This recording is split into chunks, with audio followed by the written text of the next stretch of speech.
استأذن حضراتكم بقراءة الفاتحة هدية منا لسيدنا رسول الله وآل بيته الأبرار الأطهار، وإلى روح الراحل الكريم. أسأل الله ربي أن يسكنه فسيح جناته، وأن يتغمده بواسع رحماته، وأن يشرفه بصحبة النبي وبصحبة آل بيت النبي، وأن يسقه من يد النبي شربة هنيئة لا يظمأ بعدها أبدا. اللهم آمين يا رب العالمين. لهم منا جميعا الفاتحة.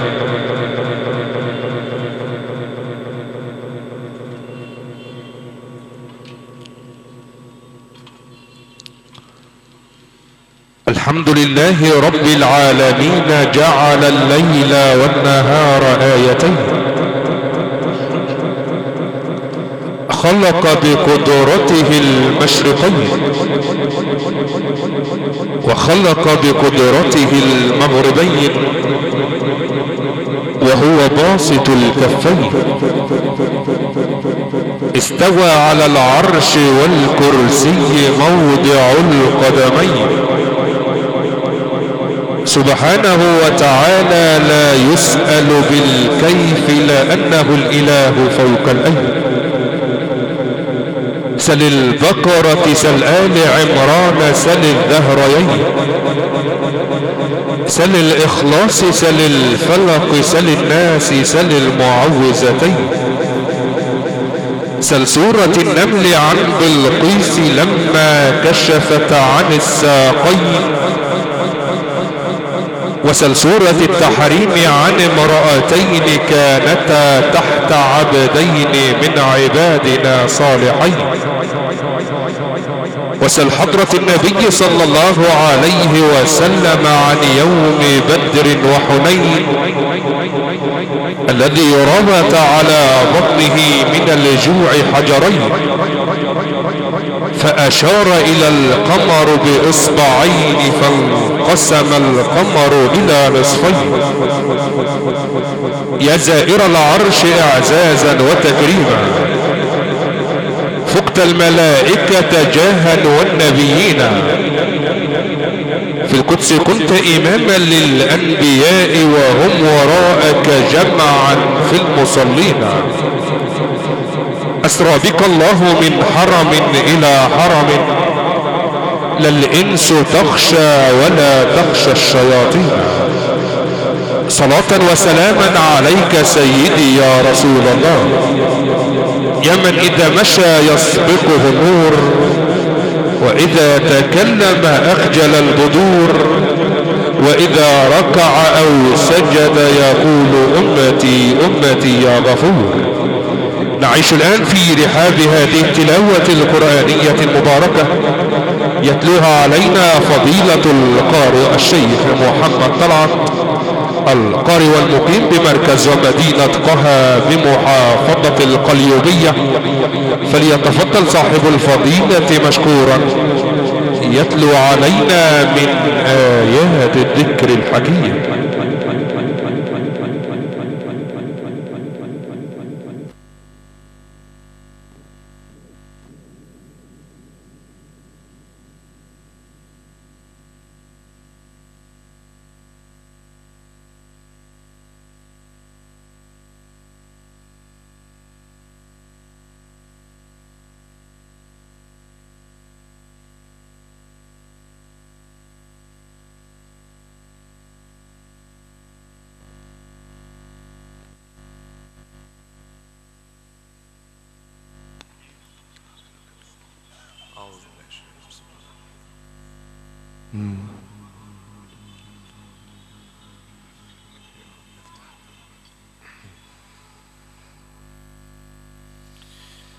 أعوذ بالله من الشيطان الرجيم.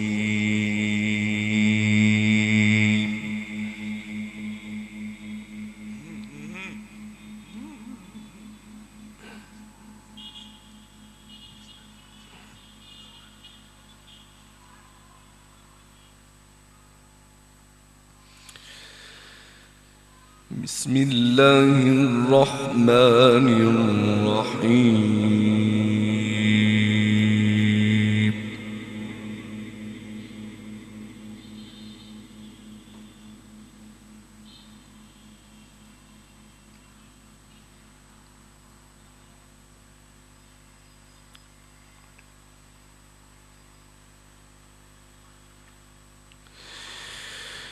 وإذا وقع القول عليهم أخرجنا لهم دابة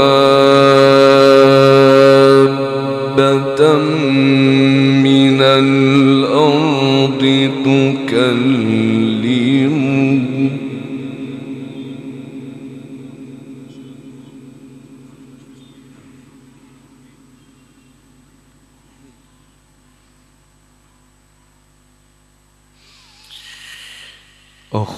أخرجنا لهم دابة من الأرض تكلمهم أن الناس كانوا بآياتنا لا يوقنون.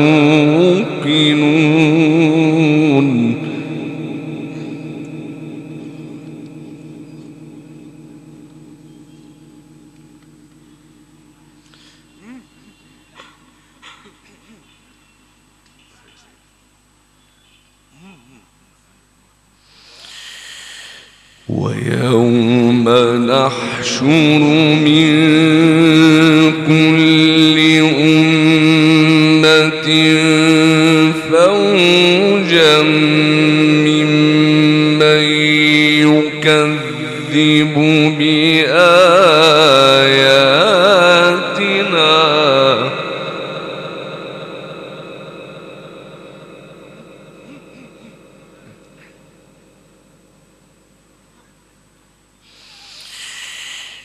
ويوم نحشر من كل أمة فوجا ممن يكذب بآياتنا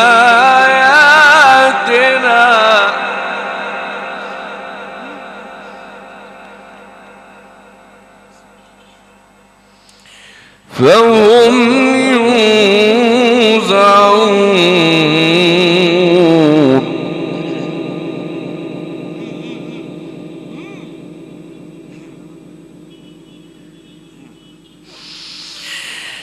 حتى إذا جاءوا قال أكذبتم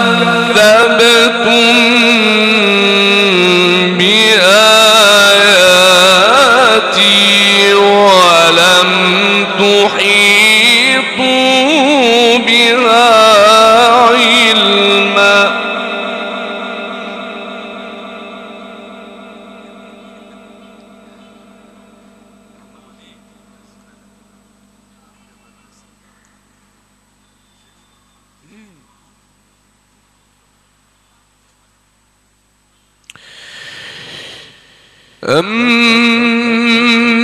ماذا كنتم تعملون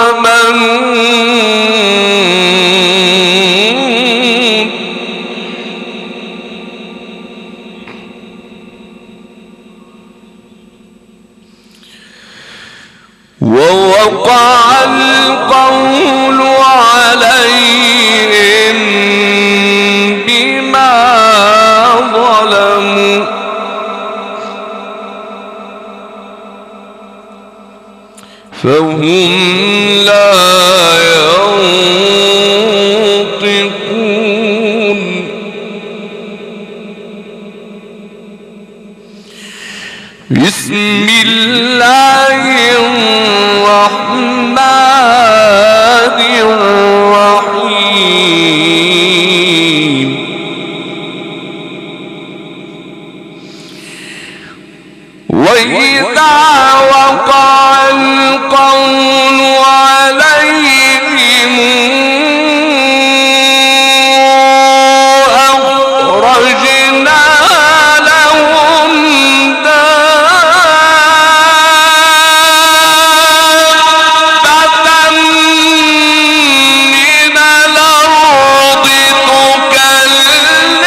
أخرجنا لهم دابة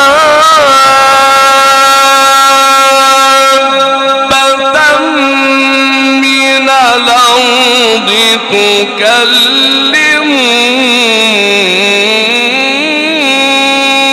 إن الناس كانوا بآياتنا لا يوقنون.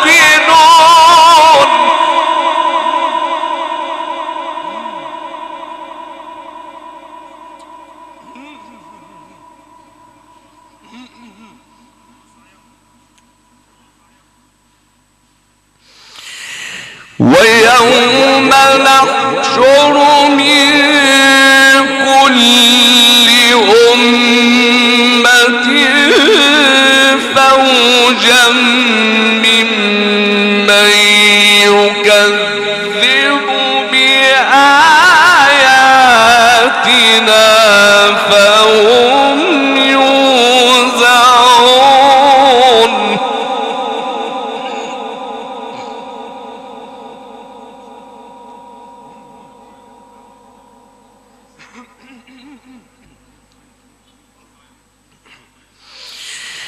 حتى إذا جاءوا قال كذبتم بآياتي ولم تحيطوا بها علما.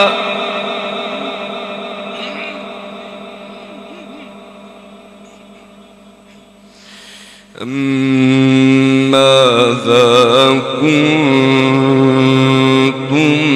تعملون.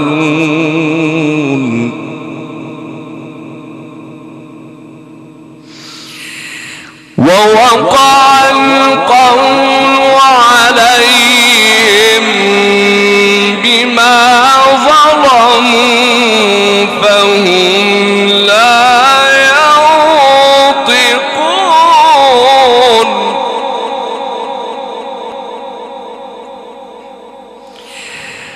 ألم يروا أنا جعلنا الليل ليسكنوا فيه والنهار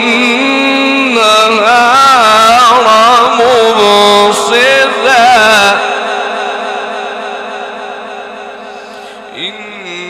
إن في ذلك لآيات لقوم يؤمنون. ويوم ينفخ في الصور ففزع من في السماوات ومن في الأرض إلا من شاء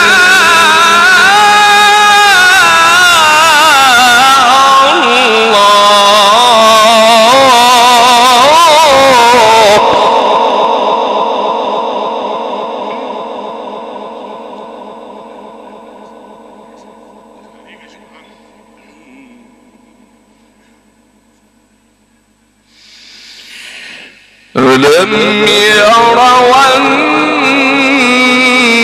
أنا جعلنا الليل ليسكنوا فيه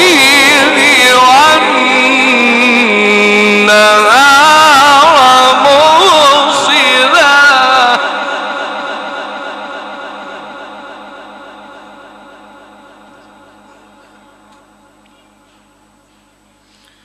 إن في ذلك لآيات لقوم يؤمنون. ويوم ينفخ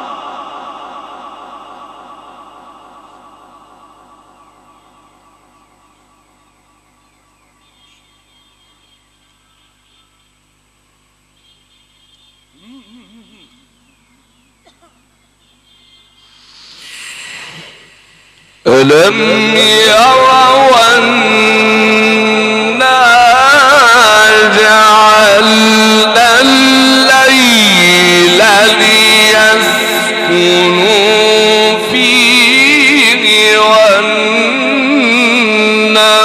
والنهار مبصرا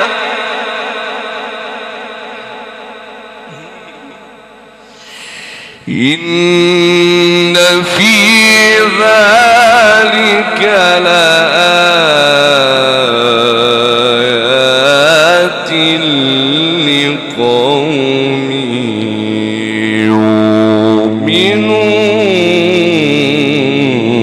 يؤمنون إن في ذلك لآيات لقوم يؤمنون ويوم ينفخ في الصور ففزع من في السماوات ومن في الأرض إلا من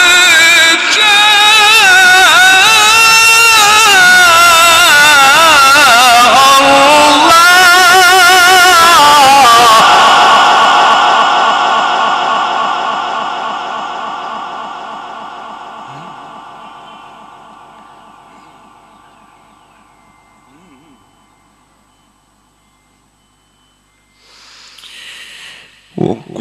وكلنا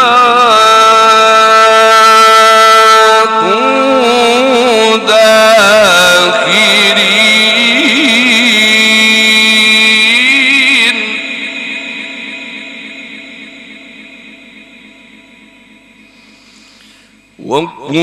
وكلنا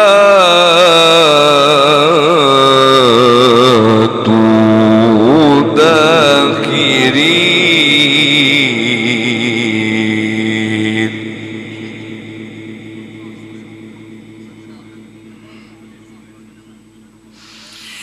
وكلنا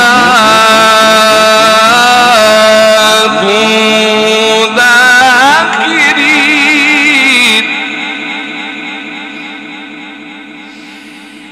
وترى الجبال تحسبها جامدة وهي تمر السحاب صنع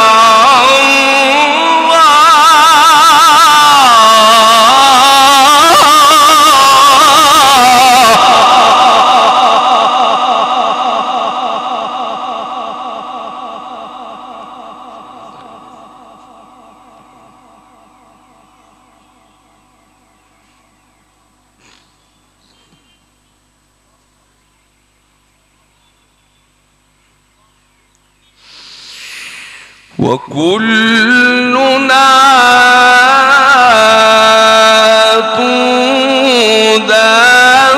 داخرين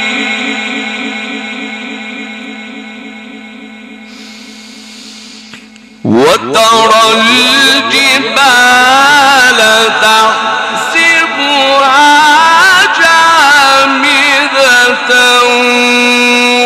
وهي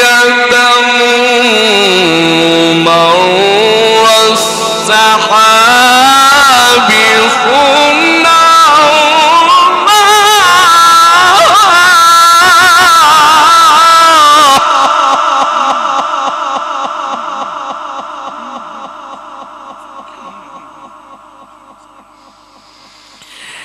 وترى الجبال تحسبها جامدة وهي تمر وترى الجبال تحسبها جامدة وهي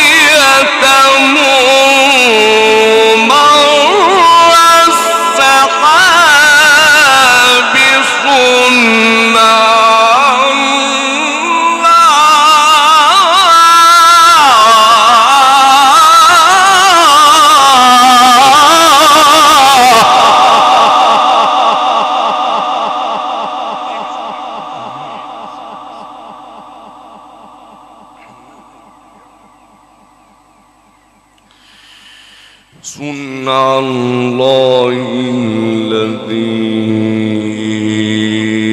أتقن كل شيء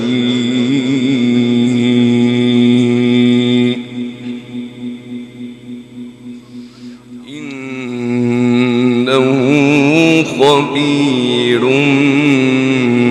بما تفعلون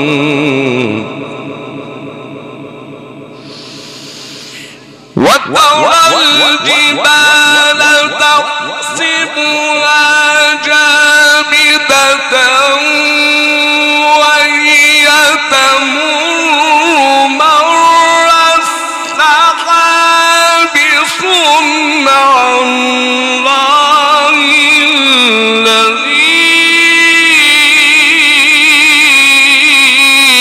أتقن كل شيء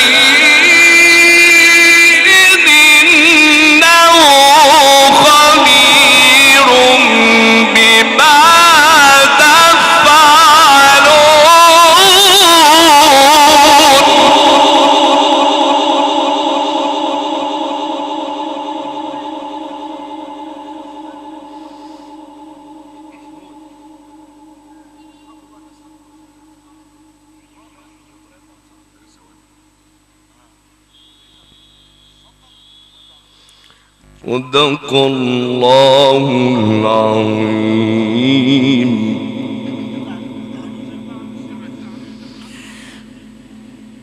وترى الجبال تحسبها جامدة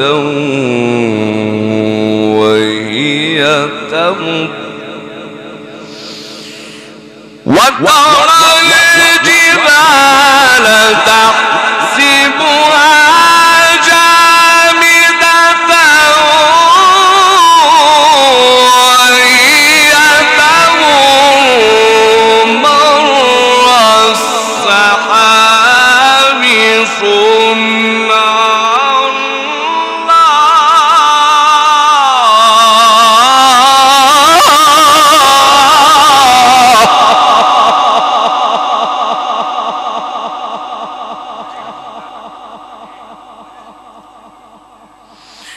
صنع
فله خير منها وهم من فزع يومئذ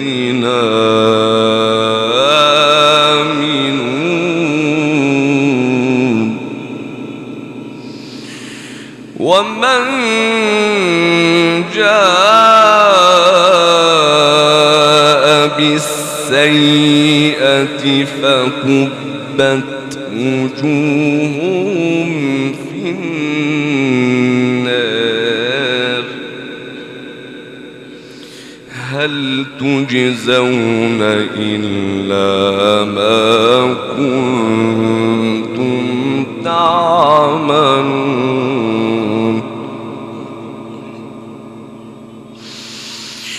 إنما أمرت أن أعبد رب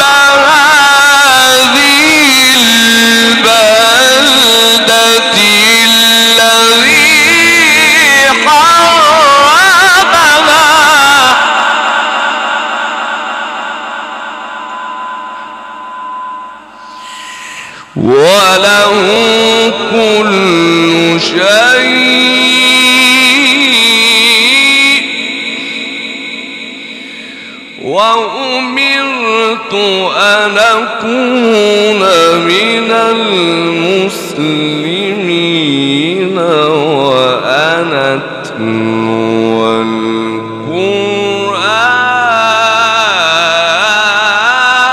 القرآن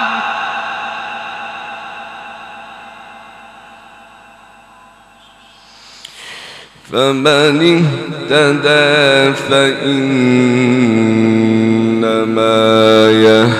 يهتدي لنفسه ومن ضل فقل إنما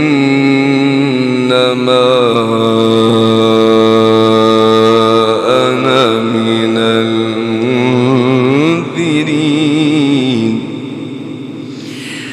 وقل الحمد لله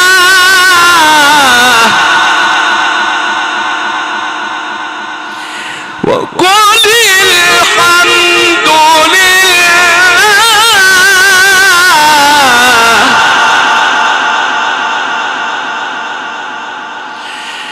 وقل الحمد لله سيريكم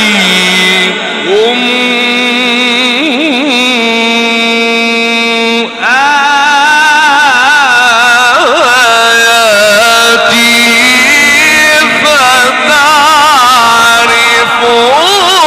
فتعرفونها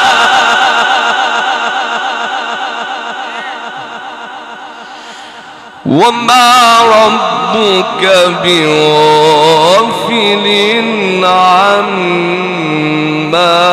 تعملون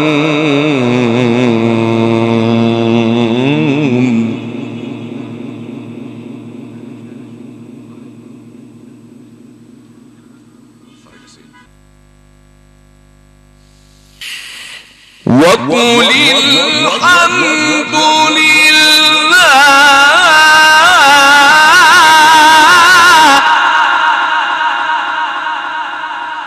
وقل الحمد لله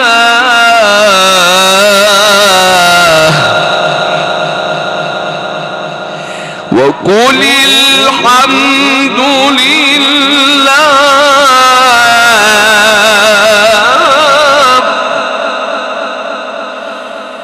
وقل الحمد لله سيريكم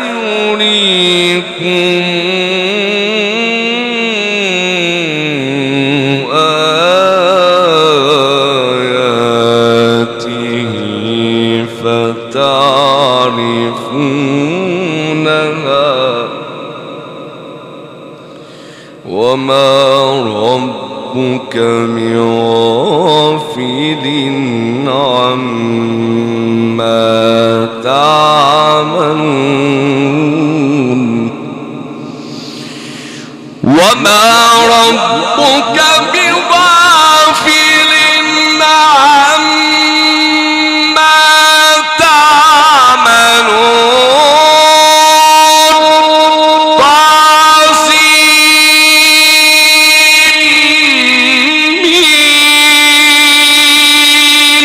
تلك آيات الكتاب المبين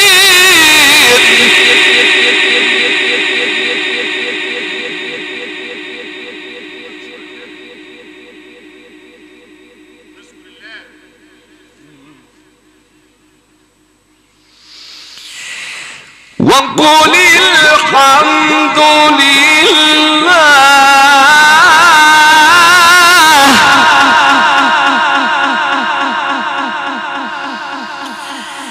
وقل الحمد لله سيريكم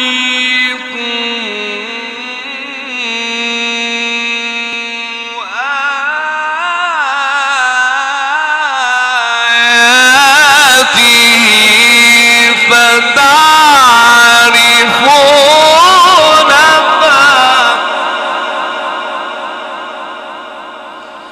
وما ربك بغافل عما تعملون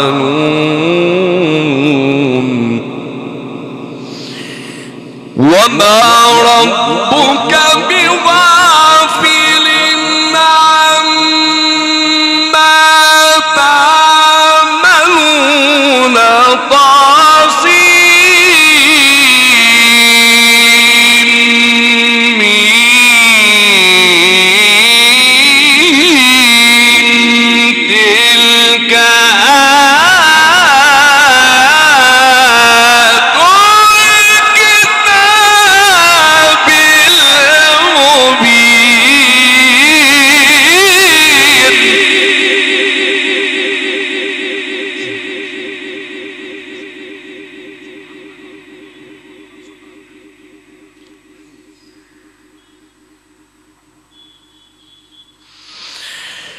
نتلو عليك من نبأ موسى وفرعون بالحق لقوم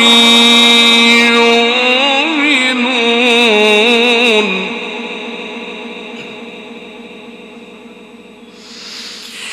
إن فرعون علا في الأرض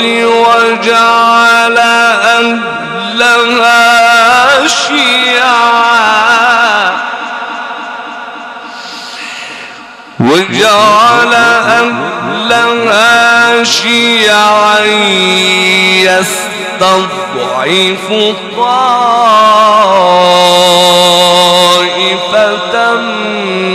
منهم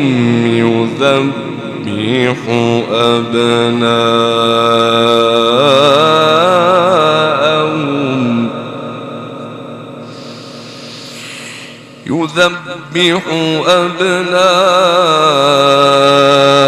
أبناءهم ويستحيي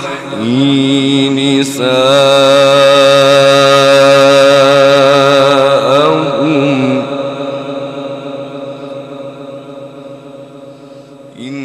إنه كان من المفسدين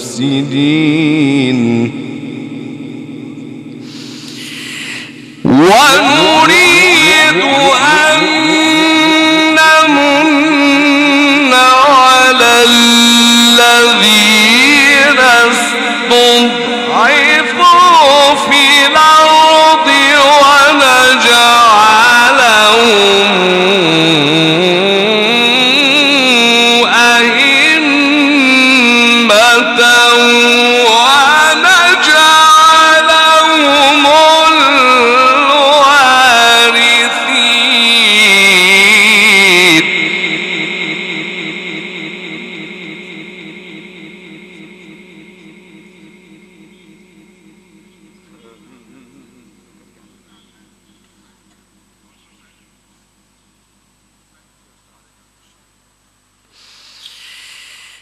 ونريد أن نمن على الذين استضعفوا في الأرض ونجعلهم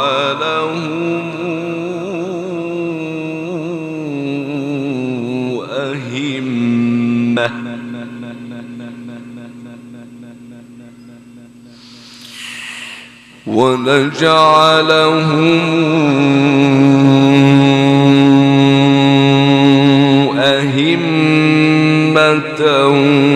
ونجعلهم الوارثين ونمكن لهم في الأرض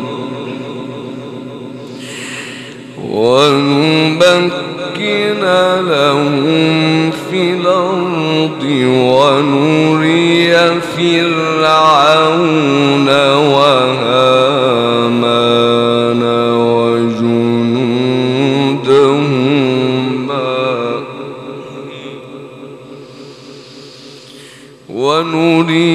فرعون وهامان وجنودهما منهم ما كانوا يحذرون وأوحينا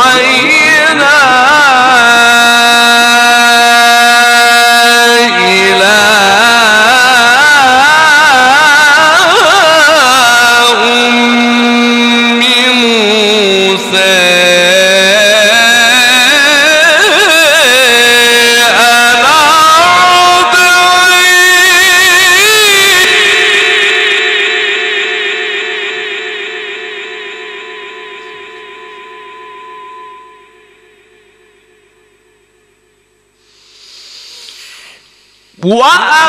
وأوحينا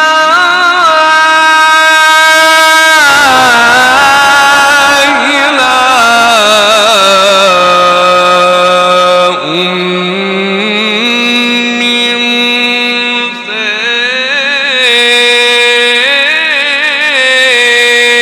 أن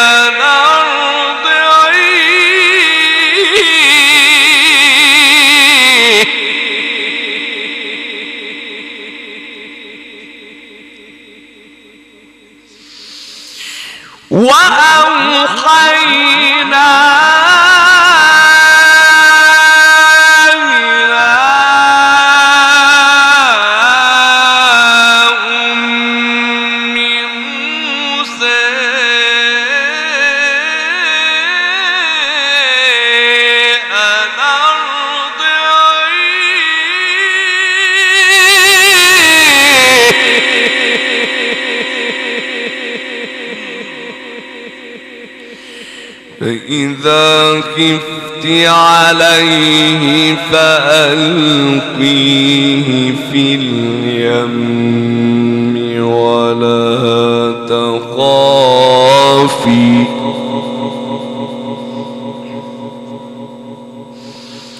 ولا تحزني فإذا خفت عليه فألقيه في اليم ولا تخافي ولا تحزني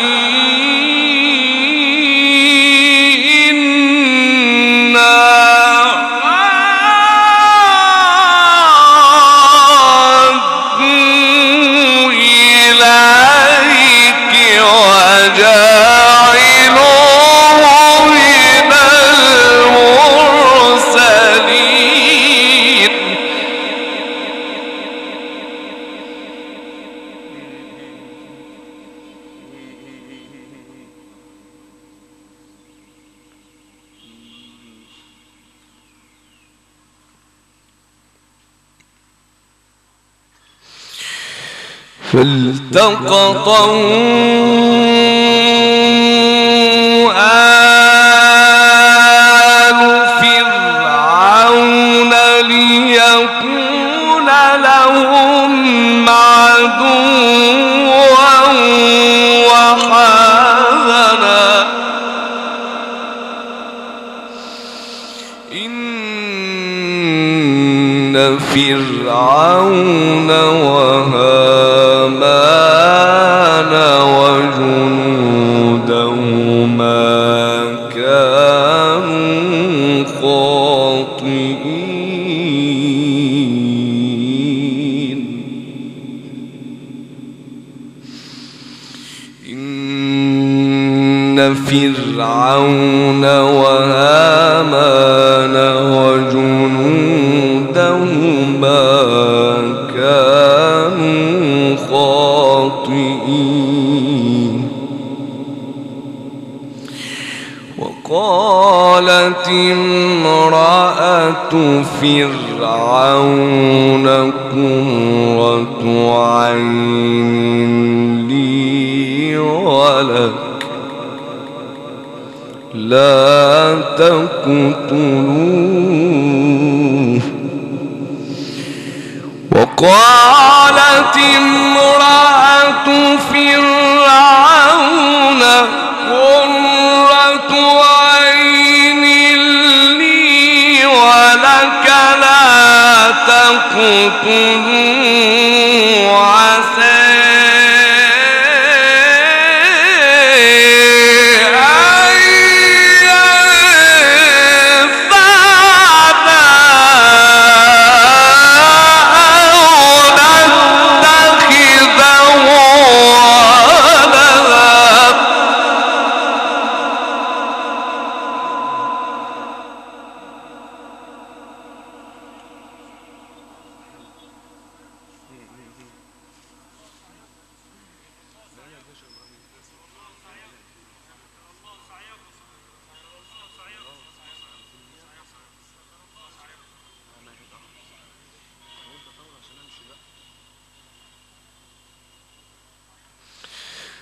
وقالت امرأة فرعون قرة عين لي ولك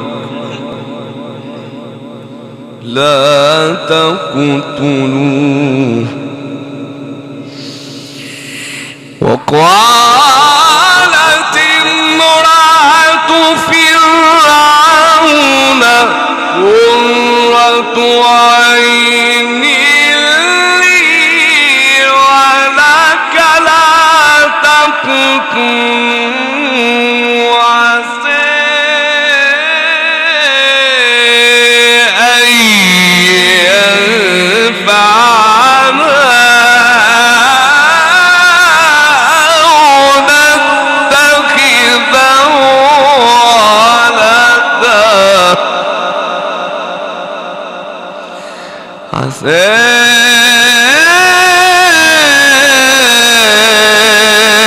أن ينفعنا أو نتخذه ولدا.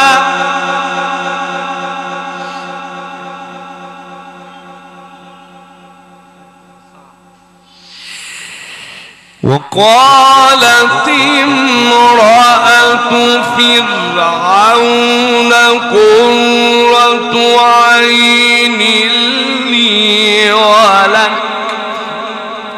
لا تقتلوه لا تقتلوه لا تقتلوه عسى أن ينفعنا أو نتخذه ولدا عسى أن ينفعنا أو نتخذه ولدا وهم لا يشعرون.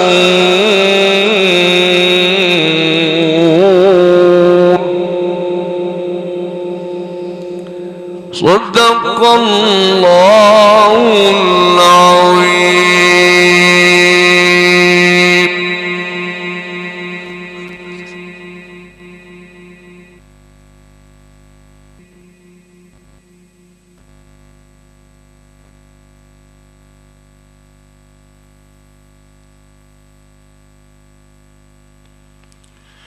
يا من عليك المولى صلى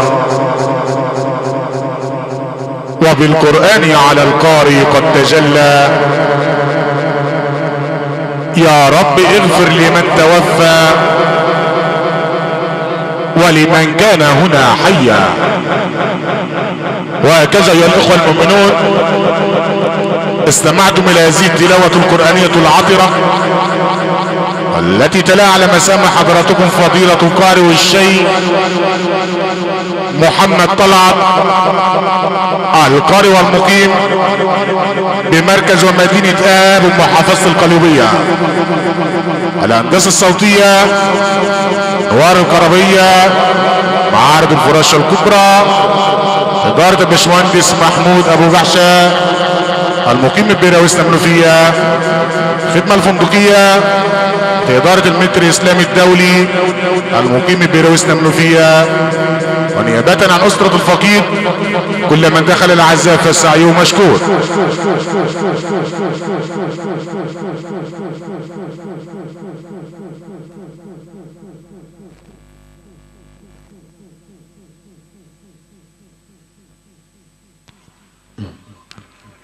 الحمد لله رب العالمين، نحمده ونستعينه ونستهديه ونستغفره. سبحانه وتعالى كتب الموت والحياة ليبلوكم أيكم أحسن عملا، وهو سبحانه وتعالى العزيز الغفور، بيده مقاليد السماوات والأرض، يدبر الأمر من السماء إلى الأرض،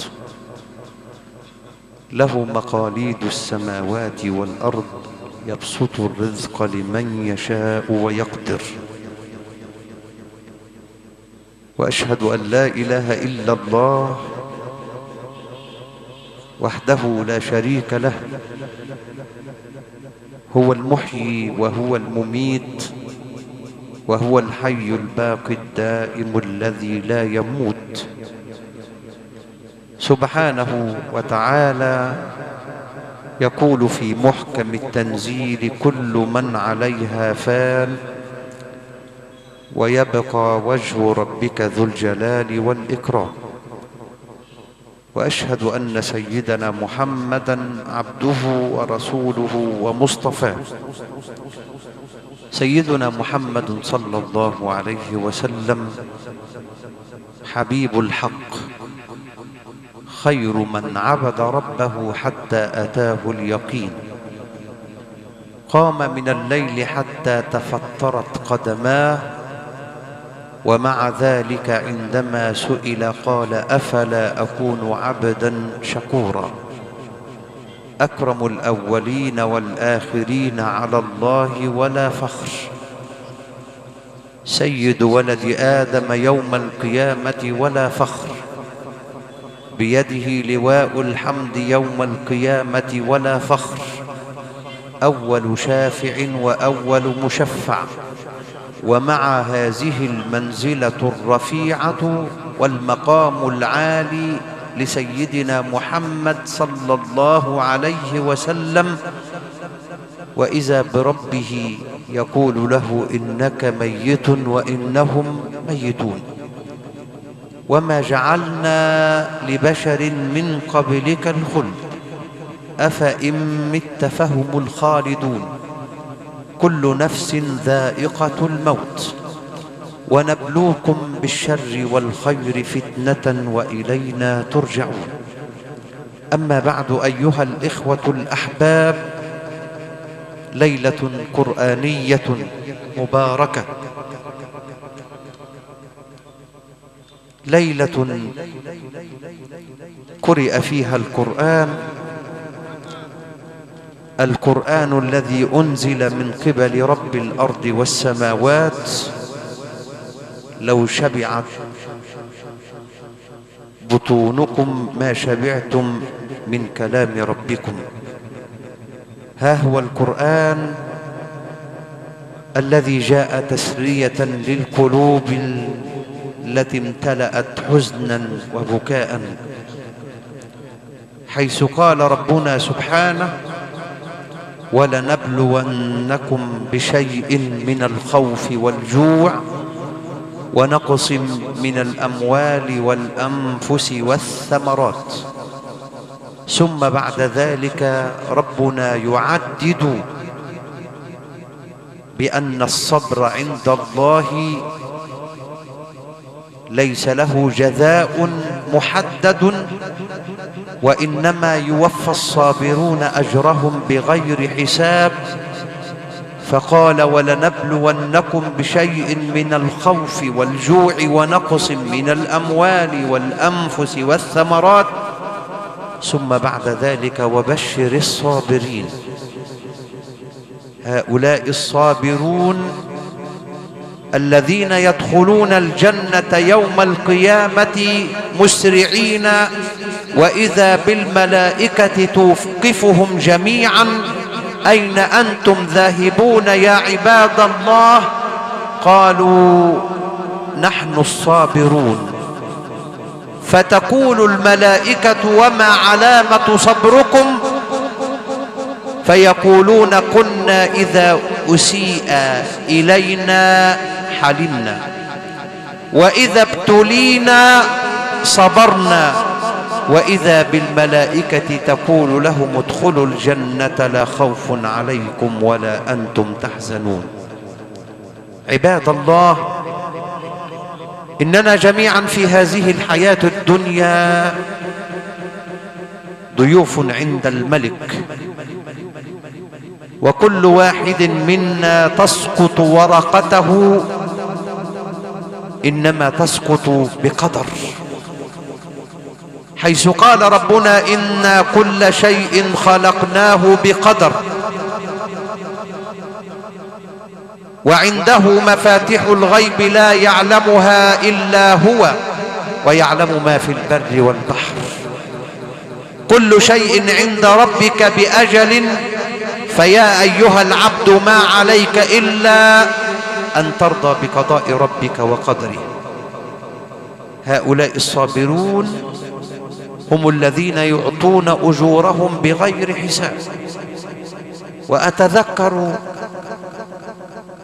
عندما مات لسيدنا عمر بن عبد العزيز رضي الله عنه في يوم واحد، مات مولاه مزاحم، ومات أخ له، ومات ابن له، 3 في يوم واحد. فجاء السائب بن أبي السائب يعزي أمير المؤمنين، فيقول: والله يا أمير المؤمنين، لم أجد مثل أخاك أخا، ولا مثل ابنك ابنا، ولا مثل مولاك مولا. في دماغ عمر بن عبد العزيز الأمير الكلام ده هيخش عليه، وإذا به يقول: اللهم ردني بقضائك، اللهم ردني بقضائك، وبارك لي في قدرك، حتى لا أحب تعجيل شيء أخرته ولا تأخير شيء عجلته، إنه رضاء بقضاء الله سبحانه. فيا أيها الأحباب، غلبوا جانب الإيمان بالعمل والطاعة والذكر وقراءة القرآن، حتى عندما تأتي المصائب والامتحانات تجد القلب راضيا. وها هو سيدنا الحبيب يقول: من قال رضيت بالله ربا، وبالإسلام دينا، وبمحمد نبيا ورسولا، دخل الجنة. أيها الأحباب، إننا نودع أخا ما علمنا عنه إلا سماحة وقلبا طيبا، ما وجدنا فيه إلا محبة وبياض للقلب. عاشرناه جميعا، الكل يعرفه بمحبته وإخلاصه، كان لا يحمل لأي شيء منا ولأي إنسان منا غلا ولا حقدا، ترك رصيدا باقيا. سيرته الطيبة ستظل عنوانا في صدورنا بمحبته، بحبه، بمقابلته الطيبة، بمحبته للناس، بإخلاصه. كل ذلك لن ينساه رب العباد سبحانه. هناك أناس يوجدون في هذه الحياة ولا يذكرون، وهناك أناس يقبرون في قبورهم ولكن لهم رصيد نتذكرهم بأقوالهم، بأفعالهم، بمواقفهم. أسأل الله سبحانه وتعالى بمنه وجوده وكرمه في هذه الليلة الطيبة أن يغفر لمتوفانا. اللهم اغفر له وارحمه، اللهم اغفر له وارحمه، اللهم عافيه واعف عنه، اللهم جاف الأرض عن جنبيه، اللهم أكرم نزله ووسع مدخله وآنس وحشته وارحم غربته. اللهم إنه نزل ببابك وأنت خير المنزلين، فكن به رؤوفا وكن به رحيما. اللهم اجعله عندك في سدر مخضود وطلح منضود وظل ممدود وماء مسكوب وفاكهة كثيرة لا مقطوعة ولا ممنوعة وفرش مرفوعة. اللهم اجعل هذه الليلة في قبره عيدا فرح به أهل القبور جميعا، ثبته عند السؤال، اللهم ثبته عند السؤال. اللهم لقنه حجته، أعطه كتابه باليمين، يسر حسابه، يمن كتابه، أنطق لسانه، اجعل عن يمينه نورا، عن شماله نورا، ومن فوقه نورا، ومن تحته نورا. اللهم شفع فيه القرآن، وشفع فيه الصيام، وشفع فيه أعمال الخيرات، وشفع فيه قلبه وسماحته وطيبة قلبه يا رب العالمين. أنزل على أمه وعلى والده وعلى إخوته وعلى زوجه وعلى أولاده، أنزل عليهم الصبر والسلوان وردهم بقضائك يا رب العالمين. هذا وصل اللهم على سيدنا محمد وعلى آله وصحبه وسلم. شكر الله سعيكم جميعا وغفر الله لكم.